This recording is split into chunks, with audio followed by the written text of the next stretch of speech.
नमस्कार। इस विशेष बुलेटिन में आप सभी का स्वागत है। आपके साथ मैं हूं शहला निगार और मेरे साथ है मेरी सहयोगी बीना सिंह जो साइन लैंग्वेज में आप तक खबरों को पहुंचाएंगी। शुरुआत हेडलाइंस के साथ। प्रधानमंत्री नरेंद्र मोदी ने जातिवाद और क्षेत्रवाद जैसी विकृतियों को समाप्त करने का किया आह्वान। जल संरक्षण, डिजिटल लेन देन और स्वच्छता जैसे 10 संकल्प लेने की अपील।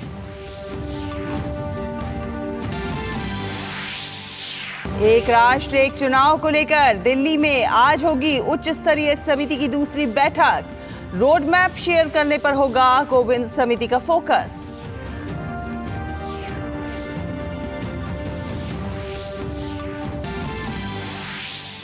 इजराइल हमास संघर्ष के बीच संयुक्त राष्ट्र प्रमुख ने गाजा के लोगों की सुरक्षा को लेकर जताई चिंता। मानवीय कानून के उल्लंघन का दिया हवाला। बंधक बनाए गए लोगों के परिजनों से भी मिले एंटोनियो गुटेरेस।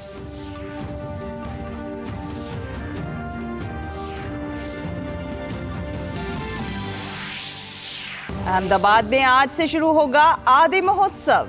3 नवंबर तक खान पान और शिल्प कला से लेकर पहनावे तक में दिखाई देगी आदिवासी जनजातीय संस्कृति की झलक।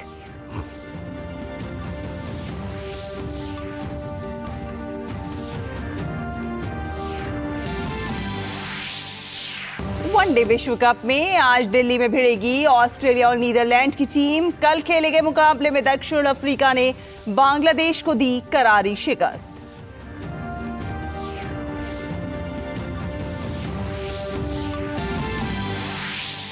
पैरा एशियाई खेलों में भारत का शानदार प्रदर्शन जारी। भारत ने अब तक 9 स्वर्ण, 12 रजत और 13 कांस्य पदक सहित जीते कुल 34 पदक।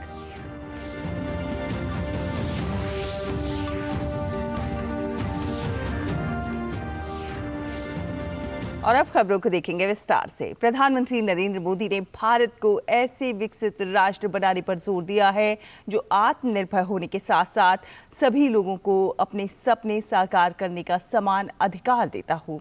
दिल्ली के द्वारका में दशहरा समारोह के दौरान पीएम ने जातिवाद, क्षेत्रवाद जैसी विकृतियों को समाज से समाप्त करने का आह्वान किया। पीएम ने कहा कि भारत आज दुनिया के सबसे बड़े लोकतंत्र और सबसे विश्वसनीय लोकतंत्र के रूप में उभर रहा है और भारत दुनिया की तीसरी सबसे बड़ी अर्थव्यवस्था बनने जा रहा है। पीएम ने कहा कि विजयदशमी पर शस्त्र पूजा किसी अन्य देश पर आधिपत्य जमाने के लिए नहीं बल्कि अपनी भूमि की रक्षा करने के लिए की जाती है। प्रधानमंत्री ने कहा कि हमारी शक्ति पूजा सिर्फ भारत के लिए नहीं बल्कि पूरे विश्व के कल्याण के लिए है। प्रधानमंत्री नरेंद्र मोदी ने लोगों से 10 प्रतिज्ञा लेने का भी आग्रह किया। इनमें कम से कम एक गरीब परिवार की सामाजिक आर्थिक स्थिति को ऊपर उठाना, वोकल फॉर लोकल के मंत्र का पालन करना, डिजिटल लेन देन को प्रोत्साहित करना, पानी बचाना और भारत में बने उत्पाद का उपयोग करना शामिल है।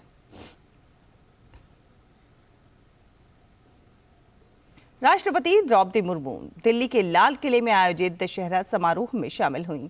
राष्ट्रपति ने यहां आयोजित हुए रावण दहन कार्यक्रम में भी हिस्सा लिया।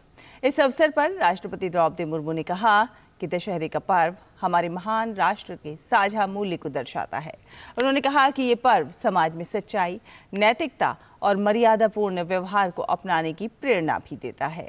राष्ट्रपति द्रौपदी मुर्मू ने कहा कि आज भी हम भ्रष्टाचार, असमानता, अशिक्षा, जलवायु परिवर्तन और आतंकवाद रूपी रावण जैसी कई बुराइयों का सामना कर रहे हैं।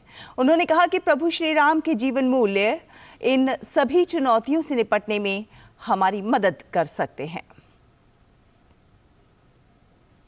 पूर्व राष्ट्रपति रामनाथ कोविंद की अध्यक्षता में आज नई दिल्ली में एक राष्ट्र एक चुनाव समिति की दूसरी बैठक होगी।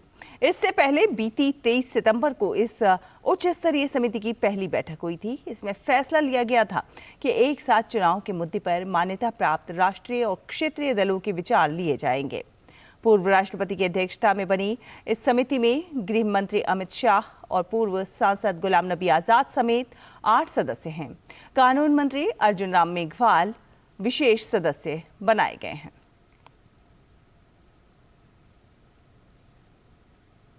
संयुक्त और अहमदाबाद में आज से आदि महोत्सव की शुरुआत होगी। 3 नवंबर तक इस महोत्सव में आदिवासी और जनजातीय संस्कृति के तमाम रंग देखने को मिलेंगे।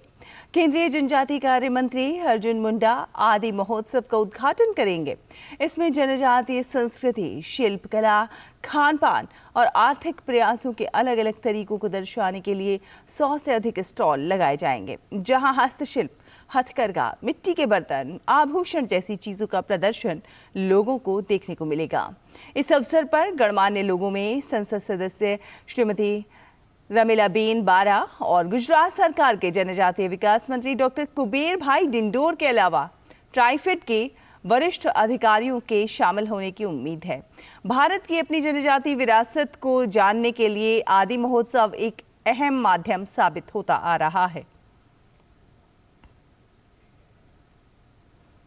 और रियाद में फ्यूचर इन्वेस्टमेंट इनिशिएटिव FII के 7वें संस्करण में भाग लेने के लिए वाणिज्य मंत्री पीयूष गोयल सऊदी अरब में हैं और आज उनकी यात्रा का अंतिम दिन है, जहां वो कई बैठकों में हिस्सा लेंगे।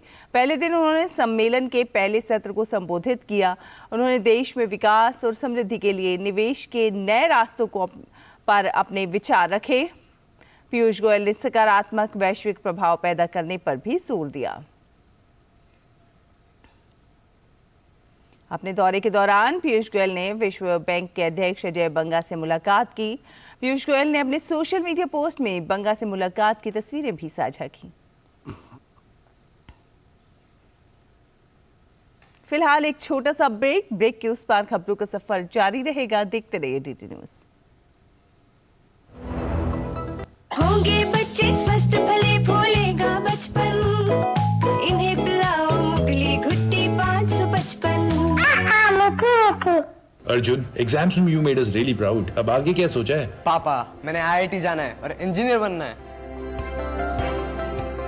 Think IIT, think विद्या मंदिर। तुम्हें पता है इन्वेस्टर्स के लिए एक इन्वेस्टर प्रोटेक्शन फंड होता है IPF, लेकिन अगर तुम्हारा ट्रेड एक्सचेंज पर एग्जीक्यूट नहीं हुआ या फिर कोई गारंटीड रिटर्न्स वाली स्कीम है तो ये IPF आपकी मदद नहीं कर सकता है।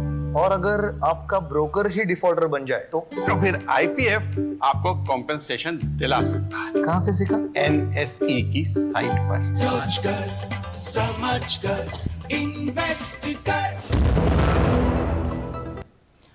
ब्रेक के बाद स्वागत है आपका।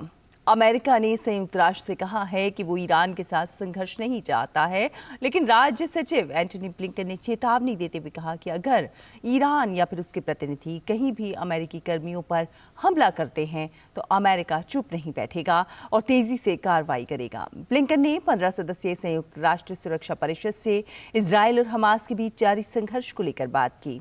अंतर्राष्ट्रीय स्तर पर आशंका ये है कि बीते 18 दिनों से चल रहे इजरायल और ईरान समर्थित हमास आतंकवादियों के बीच संघर्ष एक भयानक युद्ध में बदल सकता है, जिसमें लेबनान के भारी हथियारों से लैस तेहरान समर्थित हिजबुल्लाह को भी शामिल किया जा सकता है।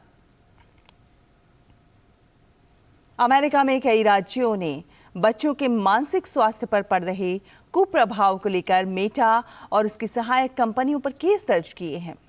मंगलवार को दायर एक शिकायत में कैलिफोर्निया और न्यूयॉर्क सहित 33 राज्यों के अटॉर्नी जनरल ने कहा कि मार्क जुकरबर्ग ने अपने फेसबुक और इंस्टाग्राम जैसे प्लेटफॉर्मों के खतरों के संदर्भ में जनता को बार बार गुमराह किया, जिससे छोटे बच्चों में सोशल मीडिया की लत पड़ गई।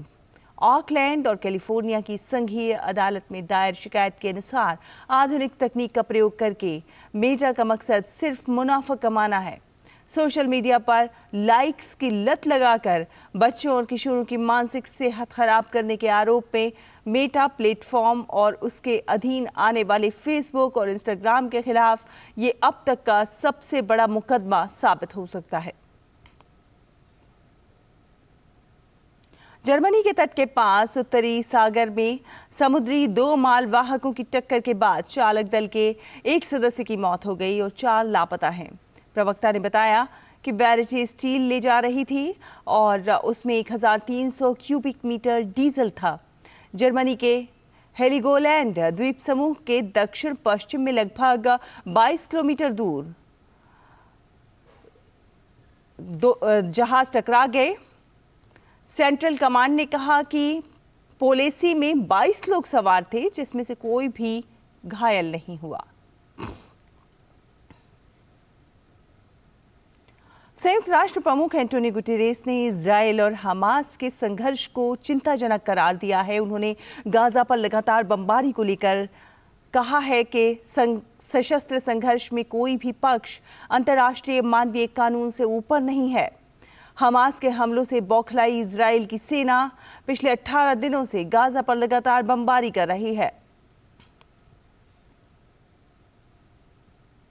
और अब खबरें खेल की। वनडे विश्व कप में आज ऑस्ट्रेलिया और नीदरलैंड्स की टीम आमने सामने होंगी। ये मैच दिल्ली के अरुण जेटली स्टेडियम में खेला जाएगा। मौजूदा टूर्नामेंट में दोनों टीमों का सफर ठीक नहीं रहा। इस टूर्नामेंट में ऑस्ट्रेलिया ने अब तक 4 मुकाबले खेले हैं, जिसमें से उसे 2 मैच में जीत मिली है। वहीं नीदरलैंड की टीम अब तक 4 मैच में से सिर्फ 1 मुकाबला ही जीत पाई। एक तरफ ऑस्ट्रेलिया अंक तालिका में जहां 6ठे स्थान पर है, तो दूसरी तरफ नीदरलैंड 8वें स्थान पर है। दोनों टीमें आज जब मैदान पर उतरेंगी तो उनकी कोशिश जीत के साथ टूर्नामेंट में अपनी स्थिति सुधारने की होगी। वनडे विश्व कप में दक्षिण अफ्रीका ने बांग्लादेश को 149 रन से हरा दिया। इस टूर्नामेंट में दक्षिण अफ्रीका की ये चौथी जीत है। इस जीत के साथ ही अफ्रीकी टीम अंक तालिका में दूसरे स्थान पर आ गई है। मुंबई के वानखेड़े स्टेडियम में खेले गए मुकाबले में दक्षिण अफ्रीका ने टॉस जीतकर पहले बल्लेबाजी करते हुए निर्धारित 50 ओवर में 5 विकेट खोकर 382 रन बनाए थे। दक्षिण अफ्रीका के लिए क्विंटन डिकॉक ने 174 रन और हेनरिक क्लासेन ने 90 रन बनाए। कप्तान मार्क रम ने 60 रनों का योगदान दिया। 383 रन के लक्ष्य का पीछा करते हुए बांग्लादेश की टीम 46.4 ओवर में 233 रन ही बना पाई और 149 रन से मैच हार गई। बांग्लादेश के लिए महमूदुल रियाद ने 111 रन बनाए।